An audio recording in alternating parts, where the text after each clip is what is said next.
Hello दोस्तों। हम सभी की जिंदगी में ऐसे लोग होते हैं जो हमें समझ नहीं आते। कभी कभी कोई हमें बिना कहे ही किसी चीज के लिए तैयार कर लेता है, हमारी सोच को मोड़ देता है और हम खुद नहीं समझ पाते कि कब, कैसे और क्यों हमने किसी चीज के लिए हाँ कह दिया। क्या आपने कभी महसूस किया है कि कोई आपके डिसीजंस को सीक्रेटली इन्फ्लुएंस कर रहा है? क्या कभी ऐसा हुआ है कि किसी ने आपकी इमोशंस का ऐसा इस्तेमाल किया कि आप अपनी ही जिंदगी में बेबस महसूस करने लगे?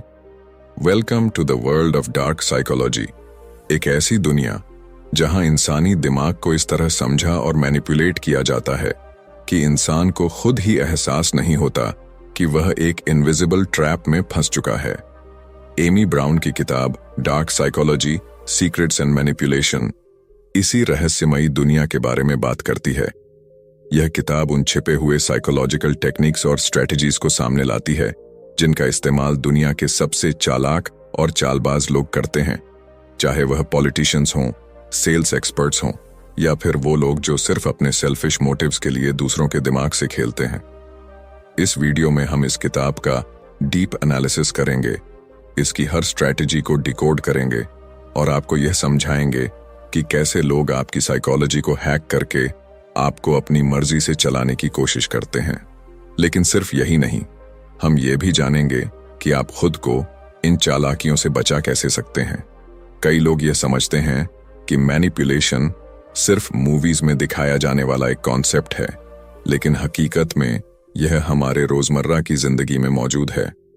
हमारे ऑफिस पॉलिटिक्स में, हमारे रिलेशनशिप्स में, हमारी सोशल मीडिया इंटरैक्शंस में और यहाँ तक कि हमारे परिवार के कुछ डायनामिक्स में भी। डार्क साइकोलॉजी का असली खतरा यह है कि यह ज्यादातर लोगों को नजर नहीं आता। जो लोग इसे मास्टर कर लेते हैं वे दूसरों के दिमाग को अपनी मर्जी से मोड़ने की ताकत हासिल कर लेते हैं। इसीलिए यह जानना जरूरी हो जाता है कि आपको मैनिपुलेटेड होने से खुद को कैसे बचाना है। जब भी कोई आपसे कहता है कि तुम यह सोच ही नहीं सकते कि तुम्हारे साथ क्या हो रहा है, तो आपको सतर्क हो जाना चाहिए, क्योंकि अक्सर वही चीजें जो हमें नजर नहीं आती वही सबसे ज्यादा खतरनाक होती हैं। डार्क साइकोलॉजी का सबसे बड़ा सच यही है कि यह सब कुछ छिपकर बड़ी चालाकी से किया जाता है। यह एक साइलेंट वॉर है जहां वर्ड्स, इमोशंस और ह्यूमन माइंड ही सबसे बड़े हथियार होते हैं। तो क्या आप रेडी हैं इस मनोवैज्ञानिक रहस्य को जानने के लिए? क्या आप जानना चाहते हैं कि डार्क साइकोलॉजी के सीक्रेट्स क्या हैं और कैसे कुछ लोग आपकी जिंदगी को बिना आपकी इजाजत के कंट्रोल करने की कोशिश कर सकते हैं? अगर हां, तो इस वीडियो को अंत तक जरूर देखिए, क्योंकि इसमें हम न सिर्फ आपको इन मैनिपुलेटिव टैक्टिक्स के बारे में बताएंगे, बल्कि आपको इससे बचने के सबसे असरदार तरीके भी बताएंगे। तो चलिए डाइव करते हैं इस फैसिनेटिंग और रहस्यमयी दुनिया में और समझते हैं कि कैसे डार्क साइकोलॉजी हमारी सोच, हमारी भावनाओं और यहां तक कि हमारे एक्शंस को भी कंट्रोल कर सकती है। चैप्टर 1, डार्क साइकोलॉजी के सीक्रेट्स और स्ट्रेटजीज। क्या आपने कभी किसी ऐसे व्यक्ति से मुलाकात की है जो बिना कुछ कहे भी माहौल को अपने नियंत्रण में ले लेता है? क्या आपने कभी महसूस किया है कि कुछ लोग इतनी आसानी से दूसरों को इन्फ्लुएंस कर लेते हैं कि सामने वाले को यह तक पता नहीं चलता कि वह उनकी मर्जी से नहीं, बल्कि उनके दिमाग के जाल में फंसकर निर्णय ले रहा है? यह कोई जादू नहीं, बल्कि डार्क साइकोलॉजी के गहरे सीक्रेट्स और स्ट्रेटजीज हैं जिनका उपयोग वे लोग करते हैं जो अपने फायदे के लिए दूसरों के मन और भावनाओं से खेलना जानते हैं। डार्क साइकोलॉजी वह कला है जिसमें मनोवैज्ञानिक तकनीकों का उपयोग करके किसी के सोचने, महसूस करने और निर्णय लेने के तरीके को बदला जाता है। इसे समझने वाले लोग दूसरों को अपनी मर्जी के अनुसार चलाने की क्षमता रखते हैं और उन्हें इसका एहसास तक नहीं होने देते। यह एक ऐसी शक्ति है जिसे सही व्यक्ति एथिकल तरीके से इस्तेमाल कर सकता है, लेकिन गलत व्यक्ति इसे अपने स्वार्थ के लिए एक खतरनाक हथियार की तरह इस्तेमाल कर सकता है। जो लोग डार्क साइकोलॉजी में निपुण होते हैं वे कुछ खास स्ट्रेटजीज का उपयोग करते हैं। पहली और सबसे महत्वपूर्ण रणनीति है इमोशनल मिररिंग। यह एक ऐसा तरीका है जिसमें मैनिपुलेटर सामने वाले की भावनाओं, हाव भाव और सोचने के तरीके को सटल रूप से कॉपी करता है। जब कोई आपके हाव भाव, बोलने के अंदाज और व्यवहार को धीरे धीरे अपनाने लगता है, तो आपका अवचेतन मन उसे अपने जैसा मानने लगता है। इससे आपके भीतर उस व्यक्ति के प्रति एक अनजाना विश्वास पैदा हो जाता है और यहीं से मैनिपुलेशन की शुरुआत होती है। एक और शक्तिशाली रणनीति है फियर बेस्ड कंट्रोल। इंसान का दिमाग स्वाभाविक रूप से डर से प्रभावित होता है। जब हमें किसी चीज का डर होता है तो हम उसे टालने के लिए कुछ भी करने को तैयार रहते हैं। डार्क साइकोलॉजी का उपयोग करने वाले लोग इस डर का फायदा उठाते हैं। वे सटली ऐसे शब्दों और विचारों का इस्तेमाल करते हैं जो आपके दिमाग में अनिश्चितता और भय पैदा करें। वे यह दिखाते हैं कि अगर आपने उनकी बात नहीं मानी तो कुछ बुरा हो सकता है। यह डर फाइनेंशियल लॉस, सोशल रिजेक्शन या इमोशनल ब्रेकडाउन का हो सकता है। डर का सही इस्तेमाल करने वाला व्यक्ति आपके दिमाग में वह नैरेटिव सेट कर सकता है जो उसके फायदे के लिए काम करता है। इसके अलावा गैसलाइटिंग एक ऐसी मनोवैज्ञानिक तकनीक है जिसे डार्क साइकोलॉजी में अक्सर इस्तेमाल किया जाता है। इसमें व्यक्ति धीरे धीरे आपकी परसेप्शन को डिस्टॉर्ट करने की कोशिश करता है, जिससे आपको अपने ही विचारों और यादों पर संदेह होने लगे। आपको यह महसूस होने लगता है कि शायद आप ही गलत हैं और सामने वाला सही है। जब कोई लगातार यह कहे कि तुम चीजों को गलत समझ रहे हो या तुम्हारी याददाश्त धोखा दे रही है, तो यह गैसलाइटिंग का संकेत हो सकता है। यह तकनीक इतनी खतरनाक होती है कि व्यक्ति अपनी ही सोच पर शक करने लगता है और पूरी तरह से मैनिपुलेटर पर निर्भर हो जाता है। डार्क साइकोलॉजी का एक और छिपा हुआ रहस्य है गिल्ट ट्रिपिंग। यह एक ऐसी तकनीक है जिसमें व्यक्ति दूसरे के अंदर अपराध बोध की भावना जगाता है ताकि वह उसकी बात मानने को मजबूर हो जाए। उदाहरण के लिए, अगर कोई यह कहे, अगर तुम मेरी मदद नहीं करोगे तो मैं बहुत परेशान हो जाऊंगा, या अगर तुमने मेरी बात नहीं मानी तो यह दिखाएगा कि तुम्हें मुझसे कोई फर्क नहीं पड़ता, तो यह गिल्ट ट्रिपिंग का एक उदाहरण है। यह एक सटल लेकिन बेहद प्रभावी तरीका है जिससे लोग दूसरों को अपने नियंत्रण में रखते हैं। डार्क साइकोलॉजी के इन सीक्रेट्स का इस्तेमाल सिर्फ व्यक्तिगत रिश्तों में ही नहीं बल्कि बड़े स्तर पर भी किया जाता है। राजनीति, बिजनेस, मार्केटिंग और सोशल मीडिया में भी यह तकनीकें अपनाई जाती हैं। कंपनियां अपने प्रोडक्ट्स बेचने के लिए लोगों के मनोविज्ञान को समझकर विज्ञापन तैयार करती हैं। वे स्कैरसिटी का डर दिखाती हैं, लिमिटेड टाइम ऑफर या स्टॉक रनिंग आउट फास्ट, जिससे ग्राहक इंपल्स में आकर तुरंत निर्णय लेते हैं। इसी तरह कई नेता जनता के इमोशंस को कंट्रोल करके अपनी रणनीतियों को सफल बनाते हैं। डार्क साइकोलॉजी की सबसे खतरनाक तकनीकों में से एक है आइसोलेशन टेक्निक। इसमें मैनिपुलेटर धीरे धीरे अपने शिकार को बाकी दुनिया से दूर करता है ताकि वह पूरी तरह से उसके कंट्रोल में आ जाए। वह यह महसूस कराता है कि बाकी लोग भरोसेमंद नहीं हैं, सिर्फ वही व्यक्ति सही है। जब कोई व्यक्ति अकेला महसूस करता है तो वह मैनिपुलेटर की बातों पर और अधिक निर्भर हो जाता है। यह तकनीक अब्यूजिव रिलेशनशिप्स और कल्ट्स में अक्सर देखी जाती है। यह सब जानकर शायद आपको लग रहा होगा कि डार्क साइकोलॉजी का उपयोग केवल बुरे लोग करते हैं, लेकिन सच्चाई यह है कि यह सिर्फ एक मनोवैज्ञानिक टूल है जिसे कोई भी सही या गलत तरीके से इस्तेमाल कर सकता है। यदि आप इन तकनीकों को पहचानना सीख जाएं, तो आप न केवल दूसरों की मैनिपुलेशन से बच सकते हैं बल्कि खुद को मेंटली स्ट्रांग भी बना सकते हैं। अब सवाल यह उठता है, क्या आप इन रणनीतियों को पहचानने में सक्षम हैं? क्या आप जानते हैं कि कोई आपके साथ इन टेक्निक्स का इस्तेमाल कर रहा है? और सबसे महत्वपूर्ण बात, क्या आप खुद को इससे बचाने के लिए तैयार हैं? डार्क साइकोलॉजी के रहस्यों को जानना सिर्फ इसलिए जरूरी नहीं है कि आप दूसरों को कंट्रोल कर सकें, बल्कि इसलिए भी कि आप खुद को कंट्रोल करना सीखें। जब आप इन गहरी मानसिक चालों को समझ लेते हैं, तो कोई भी आपको आसानी से मैनिपुलेट नहीं कर सकता। अब यह आपके हाथ में है कि आप इस ज्ञान को कैसे इस्तेमाल करते हैं, एक मेंटल शील्ड की तरह या एक साइकोलॉजिकल वेपन की तरह। Chapter 2, analysing dark psychology. क्या आपने कभी सोचा है कि इंसान के दिमाग में चल रही गहरी चालों को समझने की ताकत अगर आपके पास हो तो आप कितनी चीजों को अपने पक्ष में कर सकते हैं? क्या अगर आपको यह पता चल जाए कि कोई आपके साथ खेल खेल रहा है, तो आप उसके जाल में फंसने से पहले ही खुद को बचा सकते हैं? यह सब समझने के लिए हमें डार्क साइकोलॉजी को एनालाइज करना होगा। यह कोई साधारण मनोविज्ञान नहीं है, बल्कि यह इंसानी दिमाग के उन पहलुओं की गहराई में जाने की कोशिश है जिनके बारे में आम लोग सोचते भी नहीं हैं। डार्क साइकोलॉजी यानी मनोविज्ञान का वह क्षेत्र जो पावर, कंट्रोल और इन्फ्लुएंस पर आधारित होता है। यह इंसानों के कमजोर बिंदुओं को समझने, उनकी इच्छाओं और डर को मैनिपुलेट करने और उन्हें एक ऐसी दिशा में ले जाने की कला है जिसमें वे खुद भी यह महसूस नहीं कर पाते कि उनके साथ क्या हो रहा है। यह उन मानसिक तकनीकों का गहन अध्ययन है जिनका उपयोग अक्सर नार्सिसिस्ट्स, साइकोपैथ्स और मास्टर मैनिपुलेटर्स करते हैं। हमारी रोजमर्रा की जिंदगी में हम कई बार ऐसे लोगों के संपर्क में आते हैं जो हमारी भावनाओं के साथ खेलते हैं, हमें गिल्ट ट्रिप में डालते हैं या फिर हमारे डर का फायदा उठाकर हमें अपने अनुसार चलाने की कोशिश करते हैं। कई बार हमें पता भी नहीं चलता कि हमारी डिसीजंस, हमारी सोच और यहां तक कि हमारे इमोशंस भी सटली कंट्रोल्ड हो रहे हैं।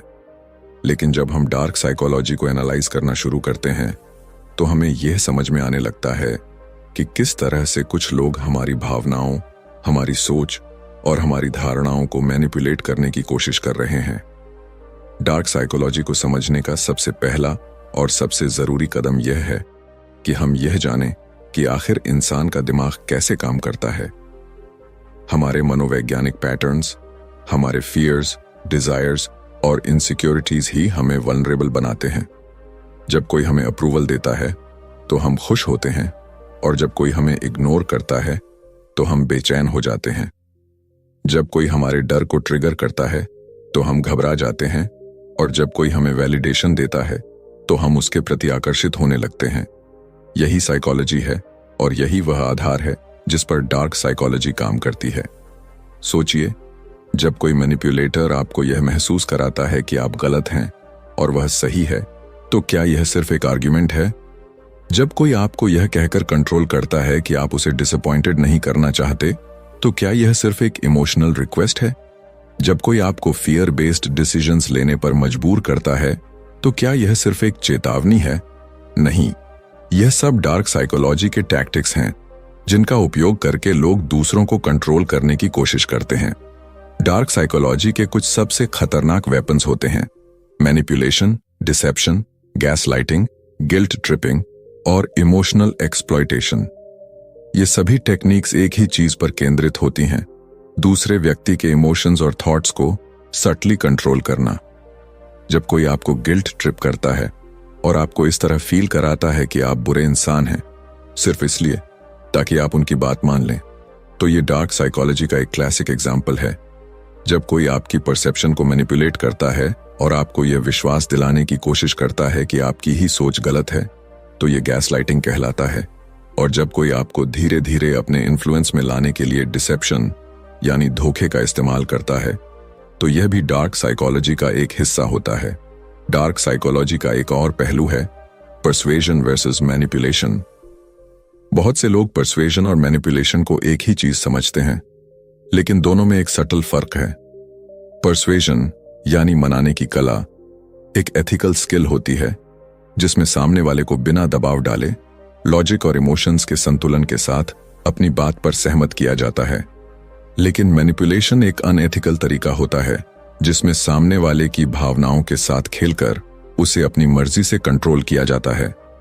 डार्क साइकोलॉजी का सही अध्ययन करने पर हमें यह समझ में आता है कि लोग कैसे सोचते हैं, कैसे रिएक्ट करते हैं और किन परिस्थितियों में वे सबसे ज्यादा वल्नरेबल होते हैं। इस ज्ञान को हासिल करने का मतलब यह नहीं है कि हम इसे गलत तरीके से इस्तेमाल करें, बल्कि इसका सही उपयोग हमें सेल्फ डिफेंस में मदद कर सकता है। जब हमें यह पता चल जाता है कि कोई व्यक्ति हमारी भावनाओं के साथ खेल रहा है, तो हम सचेत हो जाते हैं और उस जाल में फंसने से बच सकते हैं। इस अध्याय का सबसे बड़ा सवाल यही है, क्या आप जानते हैं कि आप भी अपनी जिंदगी में कभी ना कभी डार्क साइकोलॉजी के किसी न किसी टेक्निक का शिकार हो चुके हैं? क्या आपको कभी ऐसा महसूस हुआ है कि आपकी डिसीजंस आपके खुद के नहीं थे, बल्कि किसी ने सटल तरीके से आपको उन्हें लेने के लिए मजबूर कर दिया? क्या आप कभी ऐसे टॉक्सिक रिलेशनशिप्स में रहे हैं जहां आपको गैसलाइटिंग या गिल्ट ट्रिपिंग का शिकार बनाया गया हो? डार्क साइकोलॉजी को एनालाइज करना एक तरह से खुद को मानसिक रूप से मजबूत बनाना है। यह सिर्फ मैनिपुलेशन को समझने का विज्ञान नहीं है, बल्कि यह एक मेंटल आर्मर है जो आपको उन लोगों से बचा सकता है जो आपकी भावनाओं के साथ खेलना चाहते हैं।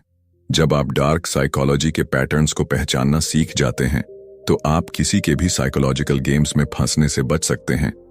आप अपनी मेंटल स्ट्रेंथ को बढ़ा सकते हैं और अपने जीवन के डिसीजंस को ज्यादा कॉन्शियस तरीके से ले सकते हैं। अब यह आप पर निर्भर करता है, क्या आप दूसरों के हाथों में एक पपेट की तरह रहना चाहेंगे या आप अपने दिमाग की ताकत को पहचान कर खुद के लिए एक मजबूत मेंटल शील्ड तैयार करेंगे। Chapter 3, the art of manipulation. क्या आपने कभी सोचा है कि कुछ लोग इतनी आसानी से दूसरों को अपनी बात मनवाने में कैसे सफल हो जाते हैं? वे बिना किसी जोर जबरदस्ती के, बिना कोई जबरदस्त तर्क दिए, सिर्फ शब्दों और हाव भाव के जरिए सामने वाले की सोच और निर्णयों को अपने अनुसार मोड़ देते हैं। यह सब सिर्फ एक कला का नतीजा है, मैनिपुलेशन। मैनिपुलेशन सिर्फ एक मनोवैज्ञानिक तकनीक नहीं है, बल्कि यह एक खेल है जो इंसानों की भावनाओं, उनके डर, उनकी इच्छाओं और उनकी असुरक्षाओं पर खेला जाता है। एक कुशल मैनिपुलेटर वह होता है जो सामने वाले के सबकॉन्शियस माइंड तक पहुंचकर उसे ऐसा महसूस कराता है कि वह खुद ही उस निर्णय तक पहुंचा है, जबकि असल में हर कदम उसकी योजना के मुताबिक उठाया गया होता है। सोचिए, जब कोई आपसे कहता है, अगर तुम मुझसे प्यार करते हो तो तुम ये करोगे, तो यह प्यार की मांग है या एक चालाकी से घड़ी गई मानसिक चाल? जब कोई आपको गिल्ट महसूस कराता है कि आपने उनकी मदद नहीं की, भले ही आपके पास सही कारण थे, तो यह सिर्फ एक सीधा सा अनुरोध था या एक मनोवैज्ञानिक जाल? जब कोई अपने शब्दों के माध्यम से आपको यह विश्वास दिला देता है कि आपकी ही सोच गलत है और वे सही हैं, तो यह सिर्फ एक बहस थी या दिमाग से खेला गया एक सटल अटैक? मैनिपुलेशन की जड़ें हमारी भावनाओं में गहराई से ढसी होती हैं। इंसान एक भावनात्मक प्राणी है। हम सभी प्यार, सम्मान, सुरक्षा और स्वीकृति चाहते हैं, और जब कोई इन भावनाओं को अपने नियंत्रण में ले आता है, तब वह हमें अपने अनुसार मोड़ सकता है। यह कला इतनी सूक्ष्म होती है कि अक्सर हमें एहसास ही नहीं होता कि हम मैनिपुलेटेड हो रहे हैं। हम सोचते हैं कि हम अपने डिसीजंस खुद ले रहे हैं, लेकिन असल में हर डिसीजन हमें एक खास दिशा में धकेलने के लिए केयरफुली प्लान्ड होता है। एक कुशल मैनिपुलेटर यह जानता है कि किस इंसान की सबसे बड़ी कमजोरी क्या है। कुछ लोगों को वैलिडेशन की जरूरत होती है, कुछ को डराया जा सकता है, कुछ को गिल्ट में डुबोकर कंट्रोल किया जा सकता है, और कुछ को ऐसी परिस्थितियों में फंसाकर मैनिपुलेटेड किया जा सकता है जहां उनके पास कोई और रास्ता ही न बचे। यह सब एक मानसिक खेल का हिस्सा है जहां कोई हार मानता नहीं दिखता, लेकिन असल में एक व्यक्ति हमेशा मानसिक रूप से हार चुका होता है। आपने शायद रिश्तों में, दोस्ती में, ऑफिस की पॉलिटिक्स में या अपने निजी जीवन में ऐसे कई उदाहरण देखे होंगे जहां लोग दूसरों की भावनाओं से खेलकर अपना काम निकलवा लेते हैं। क्या आपने कभी महसूस किया है कि किसी ने आपको कोई ऐसा काम करने के लिए राजी कर लिया जो आप करना नहीं चाहते थे? क्या आपको कभी गिल्ट ट्रिप में डालकर कोई ऐसा काम कराया गया जिससे आपको बाद में लगा कि आपने खुद के साथ अन्याय किया? क्या आपने कभी ऐसे लोगों के साथ डील किया है जो आपकी बातों को तोड़ मरोड़ कर पेश करते हैं ताकि आप हमेशा खुद को दोषी महसूस करें? मैनिपुलेशन के कई रूप होते हैं: gaslighting, silent treatment, guilt tripping, passive aggressiveness और सटल माइंड गेम्स। ये सभी तकनीकें इस एक ही उद्देश्य के लिए बनाई गई हैं, दूसरे व्यक्ति के विचारों और निर्णयों को कंट्रोल करना। जब कोई आपको यह महसूस कराता है कि आपकी खुद की सोच गलत है और आपको हर हाल में उनकी बात माननी चाहिए, तो यह गैसलाइटिंग कहलाता है। जब कोई आपको साइलेंट ट्रीटमेंट देता है ताकि आप उनकी मर्जी के अनुसार चीजें करें, तो यह भी मैनिपुलेशन का एक रूप है। जब कोई गिल्ट ट्रिपिंग करता है तो वह आपकी कॉन्शियंस को इस तरह हिट करता है कि आप खुद को बुरा महसूस करने लगें और उनकी बात मानने पर मजबूर हो जाएं। लेकिन क्या मैनिपुलेशन हमेशा बुरा होता है? इसका जवाब उतना आसान नहीं है जितना लगता है। कई बार मैनिपुलेशन एक आत्मरक्षा का साधन भी हो सकता है। जब कोई आपको फोर्सफुली प्रभावित करने की कोशिश कर रहा हो तो कभी कभी सटल मैनिपुलेशन ही वह तरीका होता है जिससे आप खुद को बचा सकते हैं। जब किसी टॉक्सिक व्यक्ति से निपटना हो, जब किसी नार्सिसिस्ट को उनकी ही भाषा में जवाब देना हो, तब यह एक डिफेंसिव वेपन बन सकता है।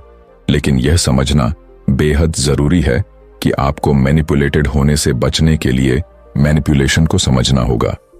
अगर आप यह पहचान लेंगे कि कोई आपकी भावनाओं के साथ खेल रहा है, तो आप खुद को इस खेल से बाहर निकाल सकते हैं। आपको यह समझना होगा कि किसी का गुस्सा, कोई इमोशन ड्रिवन आर्ग्यूमेंट या कोई गिल्ट ट्रिपिंग हमेशा जेन्युइन नहीं होती। कई बार ये सिर्फ टैक्टिक्स होती हैं ताकि आप उनकी मर्जी के अनुसार चलें। Chapter 4, the art of persuasion. क्या आपने कभी सोचा है कि कुछ लोग इतने प्रभावशाली क्यों होते हैं? वे कुछ भी कहें, लोग उनकी बात को मान लेते हैं। वे जब किसी चीज के लिए रिक्वेस्ट करते हैं तो सामने वाला मना नहीं कर पाता। उनकी प्रेजेंस में एक अलग ही पावर होती है जिससे लोग उनकी बातों से सहमत होने लगते हैं। यह कोई जादू नहीं है, बल्कि यह है परसुएशन, यानी मनाने की कला। परसुएशन एक ऐसी अदृश्य ताकत है जो इंसान के दिमाग में धीरे धीरे असर डालती है। यह कोई जबरदस्ती या मैनिपुलेशन नहीं होती, बल्कि यह एक सटल इन्फ्लुएंस होती है जिसमें सामने वाले को यह महसूस कराए बिना कि उसे प्रभावित किया जा रहा है, उसे अपनी मर्जी से आपके विचारों की ओर आकर्षित किया जाता है। एक कुशल परसुएडर वह नहीं होता जो जबरदस्ती करता है, बल्कि वह होता है जो दूसरों के विचारों, इच्छाओं और भावनाओं को समझकर उन्हें अपने पक्ष में मोड़ने में माहिर होता है। सोचिए, जब कोई सेल्स पर्सन आपको एक ऐसा प्रोडक्ट बेच देता है जिसे खरीदने का आपका कोई इरादा नहीं था, तो यह सिर्फ एक अच्छी बिक्री थी या एक प्रभावी परसुएशन टेक्निक? जब कोई नेता अपने शब्दों के जादू से हजारों लोगों को अपनी बात मानने के लिए तैयार कर देता है, तो यह सिर्फ एक भाषण था या गहरी मनोवैज्ञानिक रणनीति? जब कोई दोस्त, रिश्तेदार या सहकर्मी बिना किसी दबाव के आपको अपनी मर्जी से कुछ करने के लिए तैयार कर लेता है, तो यह सिर्फ संयोग था या परसुएशन का प्रभाव? परसुएशन की असली ताकत इसके सटलिटी में छिपी होती है। यह किसी को मजबूर करने का तरीका नहीं है, बल्कि यह किसी के सोचने के तरीके को इस तरह प्रभावित करने की कला है कि वे खुद ही आपके विचारों से सहमत हो जाएं। इसीलिए सबसे सफल लोग, चाहे वे बिजनेस लीडर्स हों, राजनेता हों, सेल्स एक्सपर्ट्स हों या मोटिवेशनल स्पीकर्स, सभी परसुएशन की कला में निपुण होते हैं। इंसान एक भावनात्मक प्राणी है और उसकी हर डिसीजन मेकिंग प्रक्रिया में इमोशंस का बड़ा हाथ होता है। एक अच्छा परसुएडर जानता है कि तर्क, लॉजिक से ज्यादा भावनाएं, इमोशंस लोगों को प्रभावित करती हैं। यही कारण है कि महान पब्लिक स्पीकर्स जब भी कोई बात कहते हैं तो वे केवल तथ्यों पर निर्भर नहीं रहते, बल्कि वे अपनी बात को इमोशंस के साथ जोड़ते हैं ताकि लोग उस विचार को सिर्फ समझें नहीं, बल्कि उसे महसूस करें। अगर आप ध्यान दें तो परसुएशन का सबसे ज्यादा इस्तेमाल हमारी रोजमर्रा की जिंदगी में होता है। जब कोई बच्चा अपने माता पिता से कोई महंगा खिलौना लेने के लिए जिद करता है और बार बार उन्हें मनाने की कोशिश करता है, तो वह अपनी कच्ची उम्र में ही परसुएशन का इस्तेमाल कर रहा होता है। जब कोई बॉस अपने कर्मचारी को ओवरटाइम करने के लिए तैयार कर लेता है बिना किसी ऑफिशियल ऑर्डर के, तो वह परसुएशन का खेल खेल रहा होता है। जब कोई प्रेमी या प्रेमिका अपने पार्टनर को किसी खास निर्णय के लिए मनाने की कोशिश करता है, तो वह भी इस कला का इस्तेमाल कर रहा होता है। लेकिन परसुएशन और मैनिपुलेशन में बारीक फर्क होता है। मैनिपुलेशन में सामने वाले की भावनाओं से खेलकर उसे मजबूर किया जाता है, जबकि परसुएशन में उसे एक वैकल्पिक दृष्टिकोण दिखाकर उसकी सोच को जेंटली गाइड किया जाता है। एक कुशल परसुएडर कभी भी गिल्ट ट्रिप या फियर टैक्टिक्स का सहारा नहीं लेता, बल्कि वह यह समझता है कि सामने वाले को क्या चाहिए और उसकी जरूरतों को ध्यान में रखते हुए अपनी बात इस तरह रखता है कि वह खुद ब खुद सहमत हो जाए। परसुएशन की सबसे बड़ी ताकत यह है कि यह एक इनविजिबल फोर्स की तरह काम करता है। इसे सही तरीके से इस्तेमाल किया जाए तो यह किसी की भी सोच को मोड़ सकता है। क्या आपने कभी गौर किया है कि बड़े बड़े ब्रांड्स अपने विज्ञापनों में सिर्फ प्रोडक्ट के फीचर्स नहीं दिखाते, बल्कि वे हमारी भावनाओं को टारगेट करते हैं। एक परफ्यूम एड में आपको सिर्फ परफ्यूम नहीं दिखाया जाता, बल्कि आपको यह एहसास कराया जाता है कि इसे लगाने से आप ज्यादा आकर्षक और कॉन्फिडेंट महसूस करेंगे।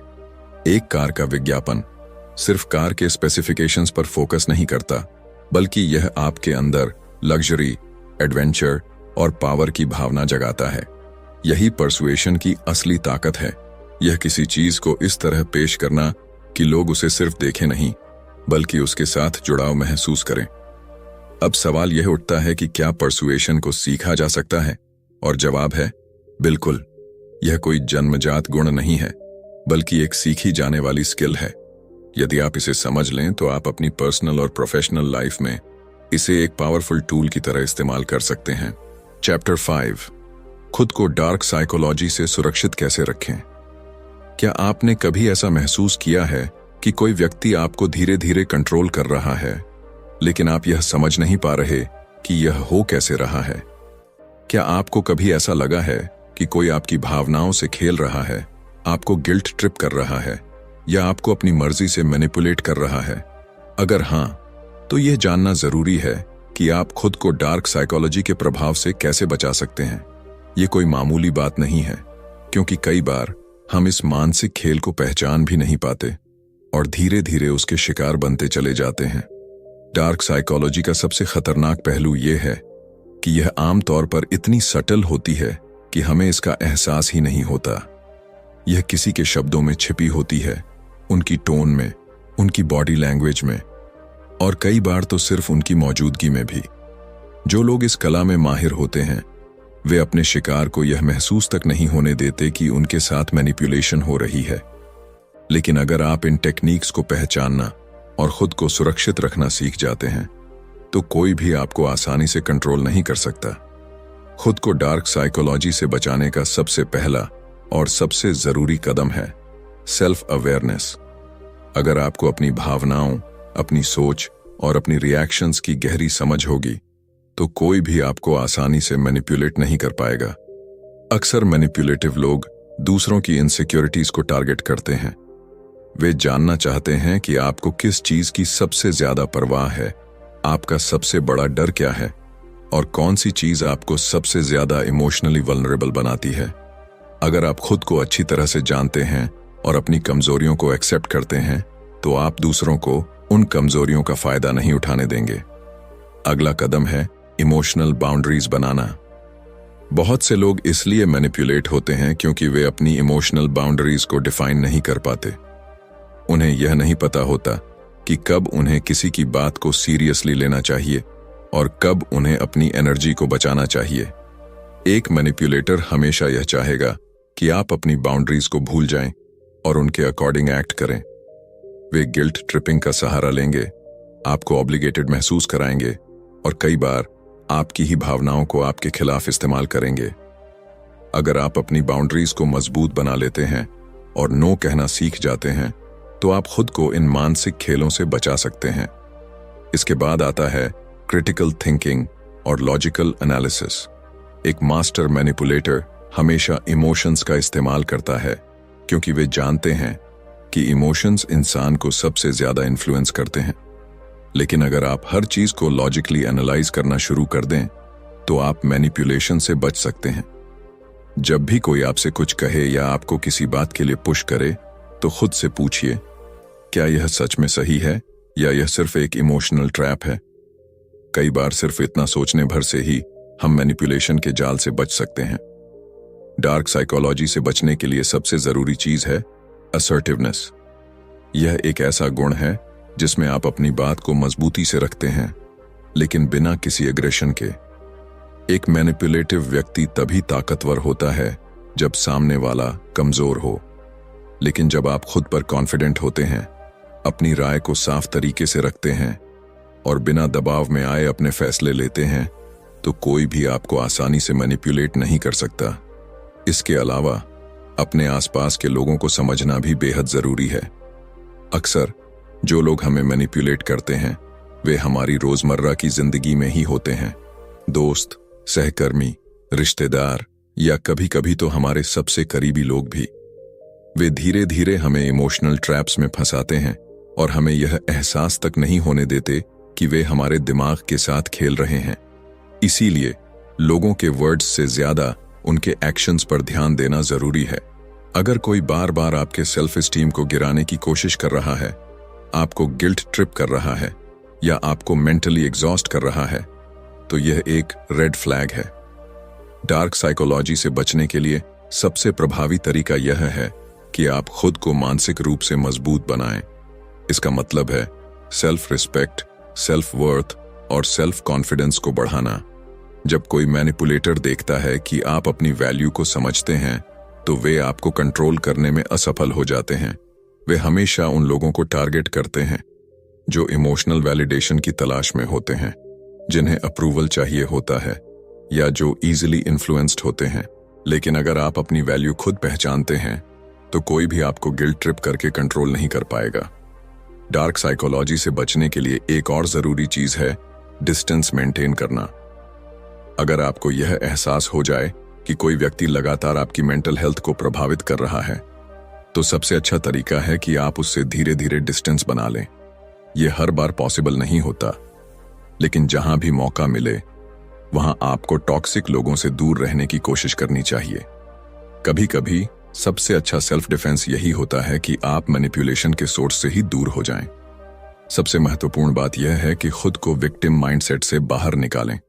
कई लोग यह सोचते हैं कि वे बार बार मैनिपुलेट होते रहते हैं और वे इससे बच नहीं सकते, लेकिन सच यह है कि डार्क साइकोलॉजी उन्हीं लोगों पर असर करती है जो इसे समझते नहीं हैं। जब आप इन साइकोलॉजिकल ट्रिक्स को पहचानना सीख जाते हैं, तो आप मानसिक रूप से इतना मजबूत हो जाते हैं कि कोई भी आपको आसानी से मैनिपुलेट नहीं कर सकता। अब सवाल यह उठता है, क्या आप भी कभी किसी के द्वारा मैनिपुलेट हुए हैं, लेकिन आपको उस वक्त एहसास नहीं हुआ? क्या आप भी कभी गिल्ट ट्रिप, इमोशनल ब्लैकमेल या गैसलाइटिंग के शिकार हुए हैं? और अगर हां, तो क्या अब आप खुद को बचाने के लिए तैयार हैं? डार्क साइकोलॉजी को हर कोई नहीं समझ पाता, लेकिन जो इसे समझ लेते हैं, वे अपनी जिंदगी को पूरी तरह से बदल सकते हैं। अब यह आप पर निर्भर करता है कि आप इसे सिर्फ एक साइकोलॉजिकल कॉन्सेप्ट की तरह देखेंगे या इसे एक मेंटल शील्ड की तरह अपनाकर खुद को हर तरह के इमोशनल मैनिपुलेशन से बचाने के लिए तैयार होंगे। तो दोस्तों, अगर आपको यह वीडियो पसंद आया हो और आप चाहते हैं कि मैं इस तरह की और भी किताबों का सार आपके लिए लाता रहूं, तो वीडियो को लाइक करना ना भूलें। अपने विचार कमेंट में जरूर बताएं। क्या आपको कभी ऐसा महसूस हुआ है कि कोई आपको बिना आपके जाने मैनिपुलेट कर रहा था? और अगर हां, तो आपने उससे बचने के लिए क्या किया? आपकी राय मेरे लिए बहुत मायने रखती है। और हां, अगर आप इस चैनल पर नए हैं, तो चैनल को सब्सक्राइब करें और बेल आइकन दबाएं, ताकि आपको ऐसे ही दमदार और ज्ञानवर्धक वीडियो सबसे पहले मिल सकें। अगली बार हम एक और दिलचस्प किताब के साथ मिलेंगे, जो आपकी सोच को और भी ज्यादा तेज और प्रभावी बनाएगी। धन्यवाद। मिलते हैं अगले वीडियो में।